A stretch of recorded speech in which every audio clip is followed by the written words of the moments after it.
গ্রাম বাংলার অপরূপ সুন্দর একটা দৃশ্য আমার বাড়ির পাশেই, খুব কাছেই। আজকে সকাল সকাল চলে এসেছি খেজুরের গুড় নিতে, একদম টাটকা অরিজিনাল খেজুরের গুড়। আর এই হচ্ছে খেজুর গাছ, ঠিক আছে?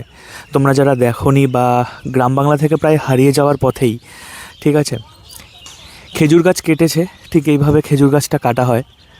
ঠিক এভাবেই এক ফোঁটা এক ফোঁটা করে খেজুরের রস এই হাঁড়িতে সঞ্চিত হবে এবং হাঁড়িটা সম্পূর্ণ ভরে উঠবে। এই রস পড়লো। তো এই হচ্ছে খেজুর গাছ, এবং ঠিক এইভাবে কিন্তু খেজুরের রস হাঁড়িতে পড়ে এবং তার পরবর্তী পর্যায়ে খেজুরের রসটাকে ভালো করে জাল দিয়ে গুড় তৈরি করা হয়। অসাধারণ এক দৃশ্য।